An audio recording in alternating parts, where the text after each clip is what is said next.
서울 강남 50층 높이의 유리 건물 꼭대기층에는 국내 최대 유통그룹 한솔의 회장실이 있습니다.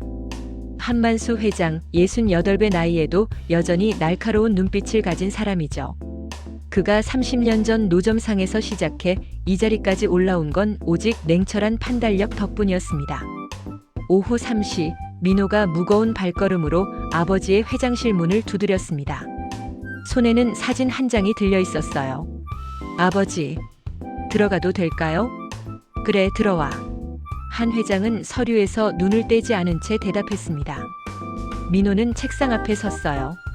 한참을 망설이다가 사진을 꺼내 책상 위에 조심스럽게 올려놓았죠. 편의점 앞에서 찍은 듯한 사진이었습니다. 환하게 웃고 있는 젊은 여자의 얼굴이 보였어요. 이 사람이요. 제가 결혼하고 싶은 사람입니다. 한 회장의 손이 멈췄습니다. 천천히 사진을 집어들었어요. 몇 초간 들여다보더니 서랍에서 서류 뭉치를 꺼냈죠. 이미 조사를 해둔 것이었습니다. 이수진 28세. 보육원 출신의 고졸 학력. 현재 우리 계열사 직영 편의점 야간 아르바이트생. 한 회장의 목소리는 차가웠습니다. 아버지, 그게 끝이 아니지. 변변한 재산도 없고 집안 배경도 없어. 내가 이런 여자를 왜 회장실까지 끌고 와서. 수진이만큼 따뜻한 사람 없어요. 민호가 아버지의 말을 끊었습니다. 아버지는 서류만 보셨지 사람은 안 보셨잖아요. 따뜻함으로 이 집안을 지킬 수 있나? 가문의 격이란 게 있어. 한 회장이 책상을 탁 쳤습니다. 아버지가 그렇게 가문 격 따지시면 저도 더 이상 이 자리에 있고 싶지 않아요. 민호의 목소리가 떨렸어요. 그는 그 말을 남기고 회장실을 나갔습니다. 쾅, 문 닫히는 소리가 유난히 크게 울렸죠. 밤 10시 한 회장은 혼자 서재에 앉아 있었습니다. 책상 위에는 돌아가신 아내의 사진이 놓여 있었어요. 그는 오랫동안 그 사진을 바라보다가 중얼거렸습니다. 여보, 당신이라면 뭐라고 했을까? 당신도 처음 만났을 때 나한테 노점상 청년한테 시집 온다고 친정에서 난리였잖아. 사진 속 아내는 여전히 환하게 웃고 있었습니다. 한 회장은 한숨을 내쉬며 자리에서 일어났어요. 하지만 세상은 달라. 내가 직접 확인해 봐야겠어. 그 여자의 진짜 속마음을.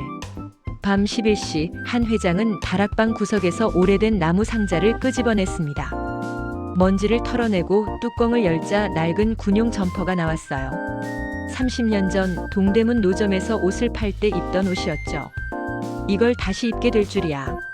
그는 점퍼를 들어 올리며 쓸쓸하게 웃었습니다. 욕실로 가서 거울을 봤어요. 단정하게 깎인 머리, 정갈한 수염. 그는 며칠간 면도를 하지 않기로 했습니다.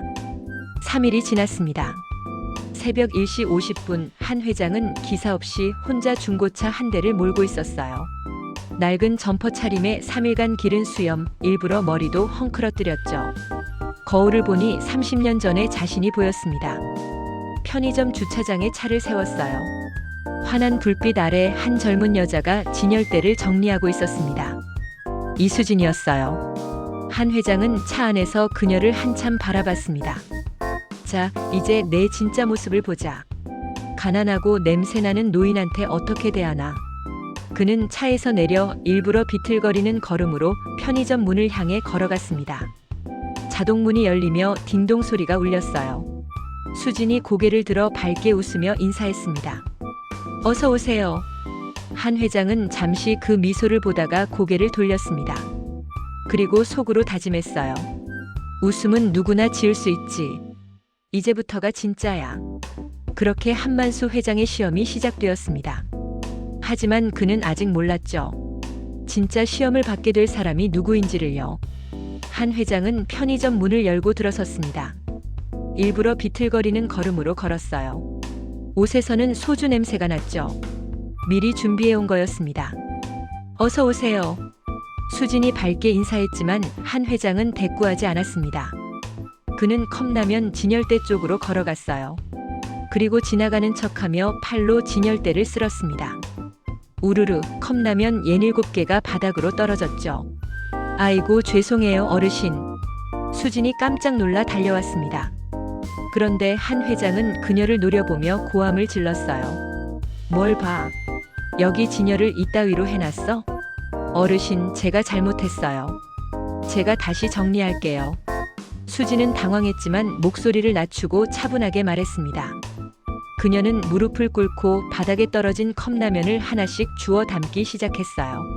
한 회장은 그 모습을 잠깐 보다가 냉장고 쪽으로 걸어갔습니다. 삼각김밥을 하나 집어들었어요. 유통기한을 확인하는 척하더니 큰 소리로 따졌죠. 이게 뭐야? 이거 유통기한 지난 거 아니야? 어르신, 그건 오늘 새로 들어온 거예요. 유통기한이. 거짓말하지 마. 이딴 걸 먹으라고 파느냐고. 한 회장은 삼각김밥을 바닥에 던졌습니다. 편의점 안에 있던 다른 손님들이 고개를 돌려 쳐다봤어요. 한 젊은 남자가 인상을 찌푸리며 중얼거렸습니다. 에휴, 저런 노인네. 다른 손님들도 불편한 표정으로 가게를 나갔습니다. 이제 편의점 안에는 한 회장과 수진만 남았어요. 수진은 천천히 다가왔습니다. 한 회장은 속으로 생각했죠. 이제 본색을 드러내겠지. 손님 다 나갔으니까. 하지만 수진의 다음 행동은 그가 예상한 것과 전혀 달랐습니다. 수진은 바닥에 주저앉았어요. 그리고 한 회장의 낡은 운동화를 보더니 작은 한숨을 내쉬었습니다. 컵라면 국물이 신발에 튀어 있었죠. 수진은 주머니에서 손수건을 꺼냈어요. 자기가 아끼던 하얀 손수건이었습니다. 그녀는 조심스럽게 한 회장의 신발에 묻은 국물을 닦아주기 시작했습니다. 한 회장은 깜짝 놀라 뒤로 물러섰어요. 뭐 하는 거야? 어르신, 신발에 국물이 묻었어요. 제가 닦아드릴게요. 수진의 목소리는 부드러웠습니다. 화난 기색이 전혀 없었어요. 한 회장은 할 말을 잃었습니다. 그는 당황해서 그 자리에 멈춰섰죠. 수진은 신발을 다 닦고 나서 천천히 일어났습니다. 그리고 한 회장의 얼굴을 조용히 들여다봤어요. 그녀의 눈빛에는 연민이 담겨 있었습니다. 어르신, 속이 많이 상하신 모양이에요. 뭐? 힘든 일 있으셨죠? 그래서 이렇게 밤늦게 여기 오신 거 아니에요? 한 회장은 아무 말도 할 수 없었습니다. 그는 화를 내고 물건을 던진 사람이었어요. 그런데 수진은 그를 탓하지 않았습니다. 오히려 걱정하고 있었죠. 잠깐만 기다리세요. 제가 따뜻한 거 하나 드릴게요. 수진은 뒤쪽으로 가서 컵라면에 뜨거운 물을 부었습니다. 그리고 작은 테이블 쪽을 가리켰어요. 저기 앉아 계세요. 3분만 기다리시면 돼요.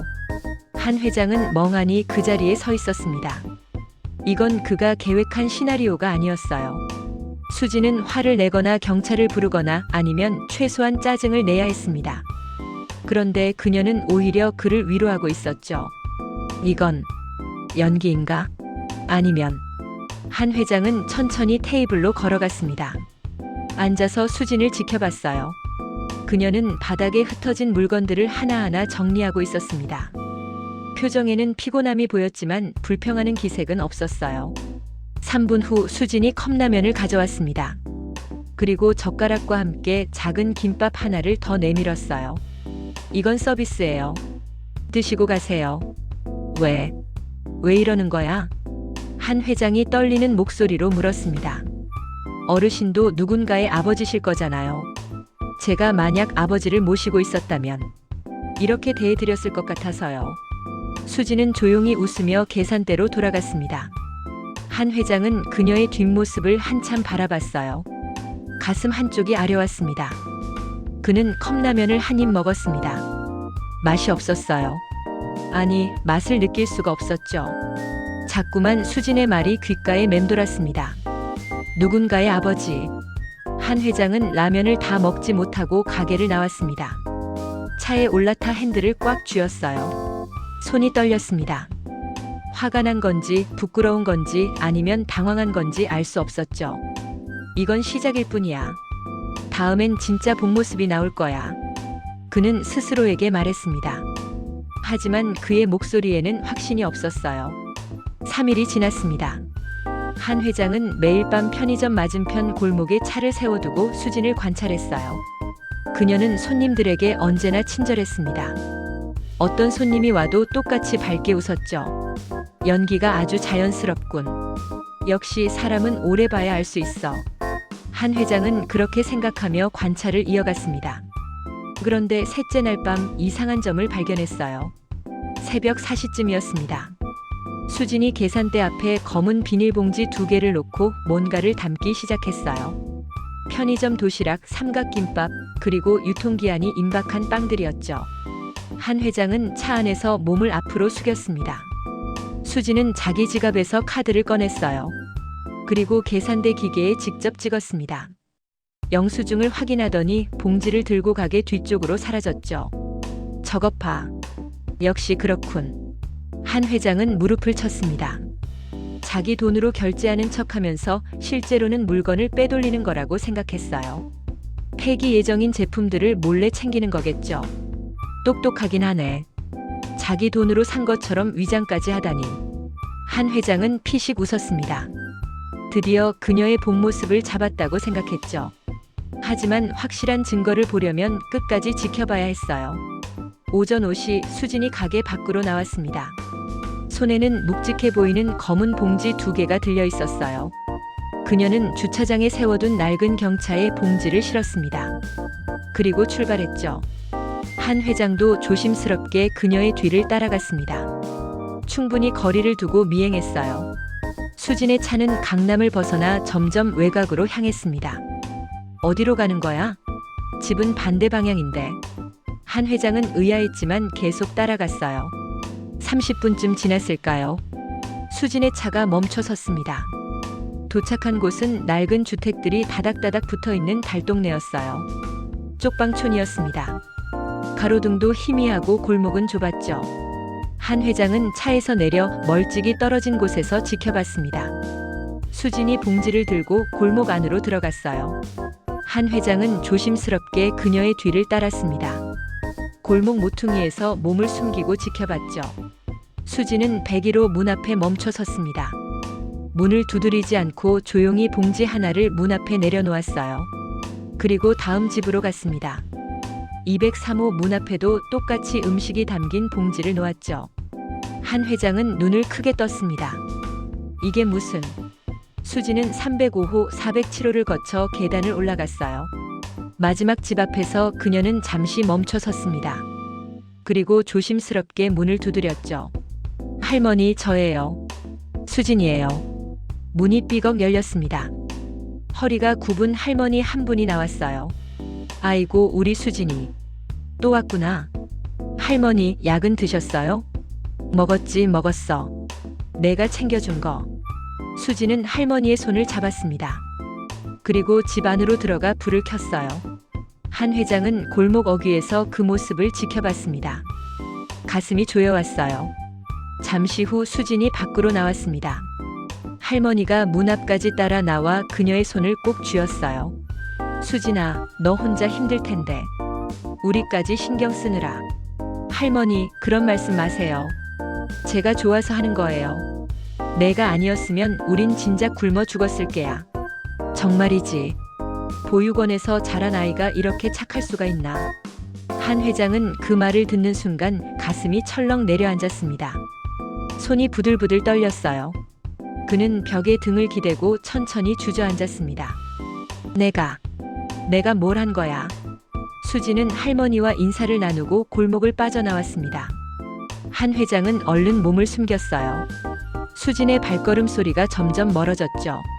한 회장은 한참을 그 자리에 앉아 있었습니다. 다리에 힘이 들어가지 않았어요. 가슴 속에서 뜨거운 무언가가 치밀어 올랐습니다. 그는 배기로 문 앞으로 다가갔어요. 문 앞에 놓인 봉지를 들여다봤습니다. 따뜻한 도시락, 우유, 바나나 그리고 빵 몇 개가 들어있었죠. 봉지 위에는 작은 쪽지가 붙어 있었어요. 오늘도 좋은 하루 되세요. 힘내세요. 수진의 글씨였습니다. 한 회장은 그 쪽지를 보며 눈을 감았어요. 눈가가 뜨거워졌습니다. 그는 천천히 골목을 빠져나왔습니다. 차에 올라타 핸들을 잡았지만 시동을 걸지 못했어요. 손이 계속 떨렸죠. 나는 그 아이를 시험한다며 진상 노인 행세를 하고 물건을 빼돌린다고 의심했는데. 한 회장은 고개를 떨어뜨렸습니다. 부끄러움과 자괴감이 밀려왔어요. 하지만 동시에 궁금했습니다. 대체 왜 이런 일을 하는 거지? 그는 반드시 알아내야 했어요. 수진의 진짜 이야기를 듣고 싶었습니다. 다음 날 새벽 한 회장은 다시 그 쪽방촌을 찾았습니다.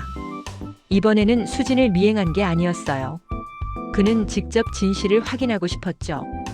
골목 입구에서 망설이고 있을 때였습니다. 101호 문이 열리며 할아버지 한 분이 나왔어요. 허리가 굽고 지팡이를 짚고 계셨죠.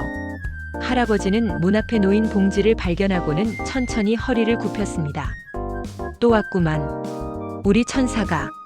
할아버지는 봉지를 들고 다시 집 안으로 들어갔어요. 한 회장은 그 모습을 보며 가슴이 먹먹해졌습니다. 203호에서도 문이 열렸어요. 할머니 한 분이 지팡이를 짚고 나오셨죠. 봉지를 보자 할머니의 얼굴에 환한 미소가 번졌습니다. 수진이가 또 다녀갔네. 이 고마운 아이를. 한 회장은 계단 아래쪽에 조용히 서서 지켜봤습니다. 한 분, 두 분, 문을 여는 어르신들마다 수진을 찾았어요. 그녀의 이름을 부르며 고마워했죠. 305호에 사시는 할아버지가 봉지를 들고 나오다 한 회장을 발견했습니다. 누구신가? 여기 무슨 일로? 아, 저는 그냥. 한 회장이 말을 더듬었어요. 할아버지가 그를 위아래로 훑어봤습니다. 낡은 점퍼 차림의 초라한 노인이었죠. 혹시 여기 새로 이사 오시려고? 아니, 그게 아니라 수진이란 분 말인데요. 할아버지의 얼굴이 환해졌습니다. 아, 우리 수진이. 그 아이 아시나? 어떤 아이인지 궁금해서요. 할아버지는 한숨을 길게 내쉬었어요. 그리고 계단에 천천히 앉았습니다. 한 회장도 옆에 조심스럽게 앉았죠. 그 아이 말이지. 10년 전부터 우릴 돌봐줬어. 처음엔 중학생이었지. 교복 입은 어린애가 무거운 봉지 들고 이 골목을 올라오더라고.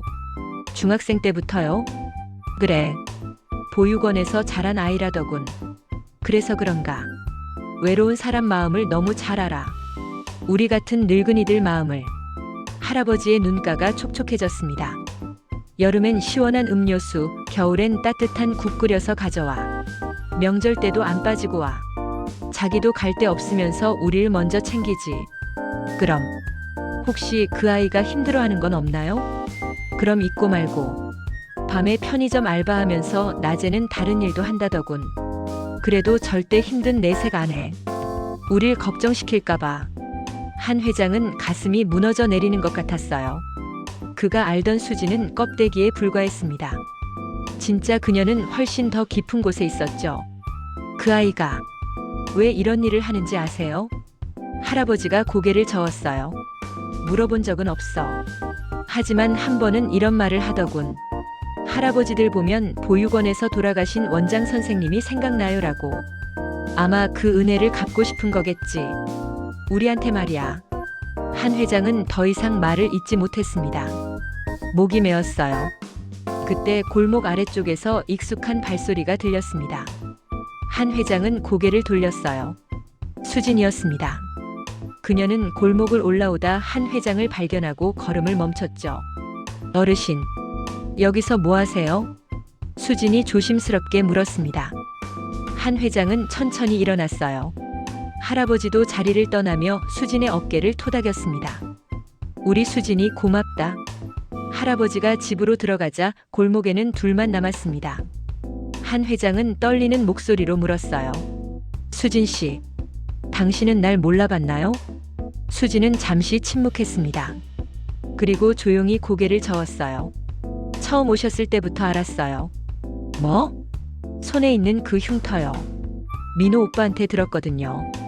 어렸을 때 아버지가 다치셨던 이야기. 한 회장은 자기도 모르게 손을 내려다봤습니다. 30년 전 노점상을 할 때 생긴 화상 흉터였어요. 그걸 수진이 알아봤다는 거죠. 그런데 왜 모르는 척? 한 회장의 목소리가 떨렸습니다. 수진이 부드럽게 웃었어요. 아버님이 절 시험하시는 건 절 미워해서가 아니라는 거 알았거든요.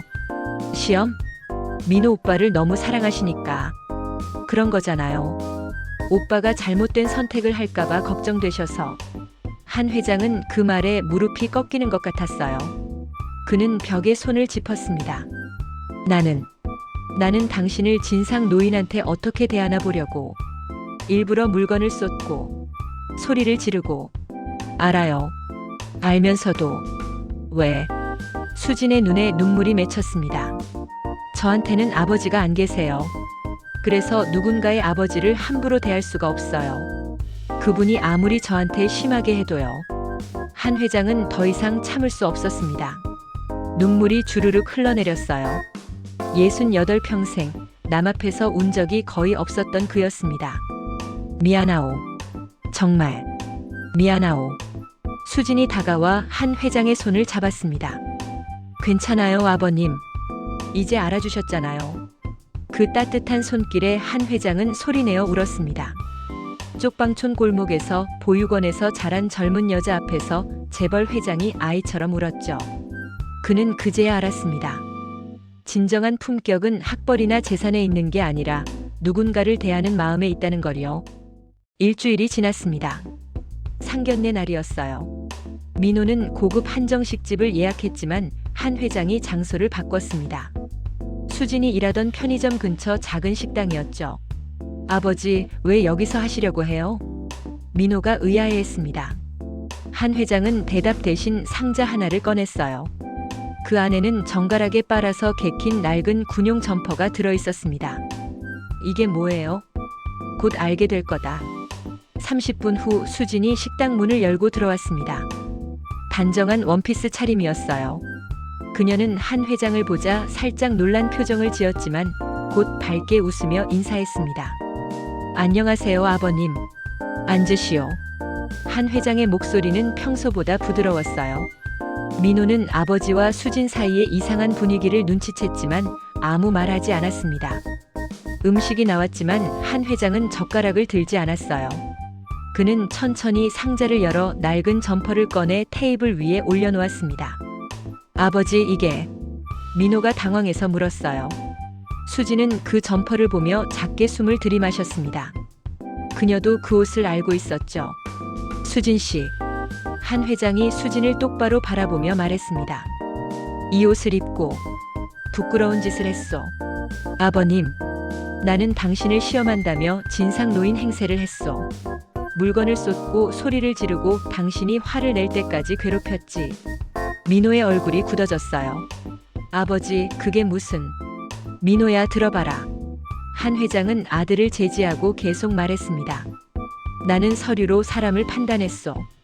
보육원 출신, 고졸 학력, 편의점 알바생. 그게 전부인 줄 알았지. 하지만 진짜는 그게 아니었소. 한 회장의 목소리가 떨렸어요. 당신은 10년 동안 쪽방촌 어르신들을 돌봤소. 중학생 때부터 자기 용돈을 모아서 밤에 일해서 번 돈으로 음식을 사서 나눠드렸지. 아무도 모르게 아무 대가도 바라지 않고. 수진의 눈에 눈물이 맺혔습니다. 나는 당신이 물건을 빼돌린다고 의심했소. 하지만 당신은 외로운 어르신들을 위해 자기 돈으로 음식을 사고 있었지. 내가 얼마나 부끄러웠는지 아시오? 한 회장은 자리에서 일어났습니다. 그리고 수진 앞에 천천히 무릎을 꿇었어요. 아버지. 민호가 소리쳤지만 한 회장은 막지 않았습니다. 식당 안다른 손님들이 모두 이쪽을 바라봤어요. 용서하시오. 사람 보는 법은 당신에게 배웠소. 아버님, 일어나세요. 제발.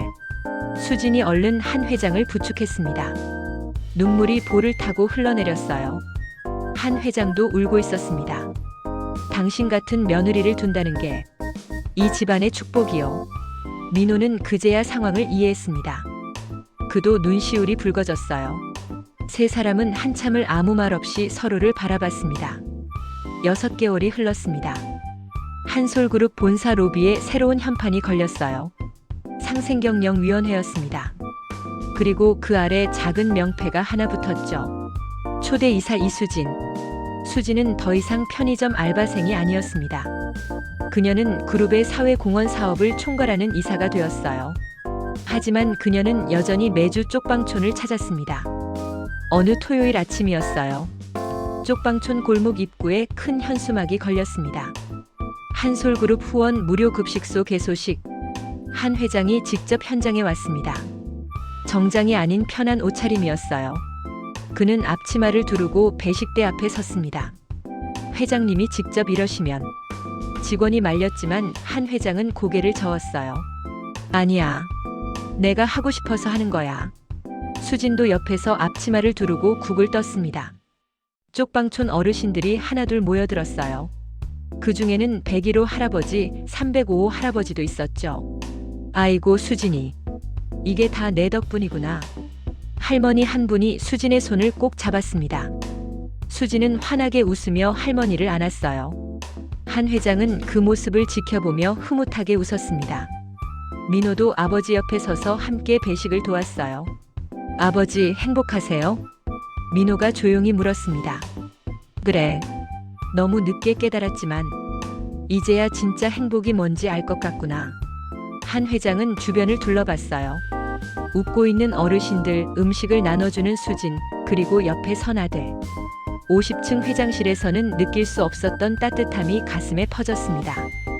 급식소 개소식이 끝나고 세 사람은 편의점 앞에서 기념사진을 찍었습니다. 한 회장, 민호, 수진. 이제는 한 가족이 된 세 사람이었죠. 사진사가 셔터를 누르기 직전 한 회장이 중얼거렸습니다. 진짜 재산은 통장의 숫자가 아니라 누군가의 눈물을 닦아주는 이 손에 있구나. 수진이 한 회장의 손을 꼭 잡았어요. 민호도 두 사람의 어깨에 손을 올렸습니다. 찰칵. 셔터 소리와 함께 세 사람의 환한 웃음이 사진 속에 영원히 담겼습니다. 30년 전 노점상으로 시작한 한 남자가 진짜 부자가 되는 순간이었습니다. 그리고 보육원에서 자란 한 여자가 진짜 가족을 얻는 순간이기도 했죠.